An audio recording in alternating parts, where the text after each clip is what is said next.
designer was Mikhail Kalashnikov. A Soviet tank sergeant, he devised the weapon while recovering from wounds sustained on the Eastern Front in World War II. As he's recuperating in hospital, he comes up with the idea for a self-loading rifle. And in 1947, it is approved as the new small arm for the Russian infantry, hence its designation AK-47, Automatic Kalashnikov 1947 pattern. Built on the same principles as the German Sturmgewehr, it chambered an intermediate round and was built from stamped parts.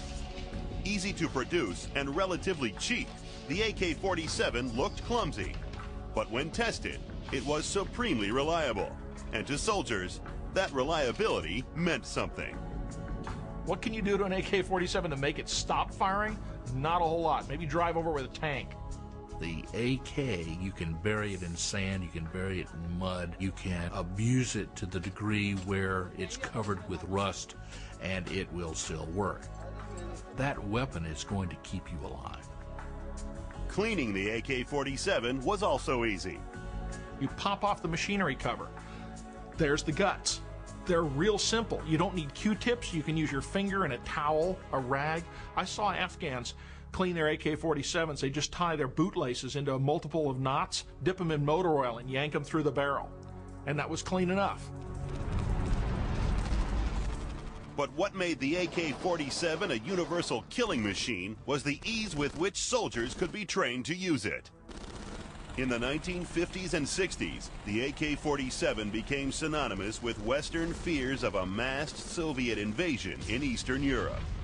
The AK-47's largest use, perhaps, was in the Vietnam War. Large numbers of AK-47s from the Soviet Union were provided to the North Vietnamese Army and to the Viet Cong.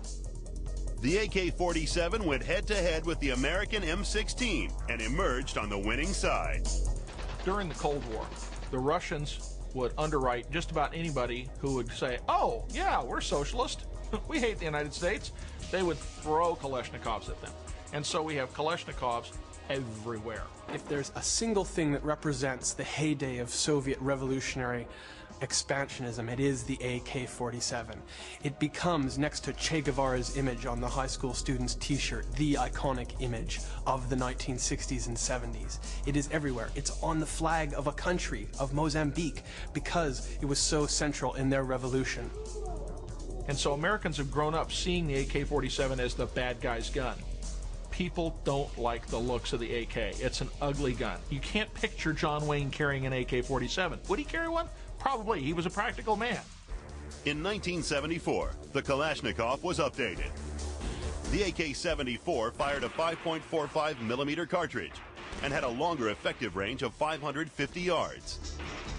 A muzzle brake was also added, giving it a slightly greater overall length than the AK-47. 3 decades later, it has survived the disintegration of communism to remain the Russian gun of choice. The Russian military still uses the weapon and is still product testing newer versions of the same weapon. They may put newer stocks on it and try to make some small improvements, but it's still the same action that that Soviet tank sergeant designed at the end of World War II. Along with the AK-47, the AK-74 has continued to pop up in small wars, terrorist attacks, and criminal activity worldwide. The AK-47 is an indestructible, universal killing machine. Hardly surprising, then, that it scores top marks for combat effectiveness. Handling is excellent. Service length is excellent. Innovation is excellent. Accuracy is average, but the Kalashnikov compensates for this with its ability to unleash a lethal wall of lead.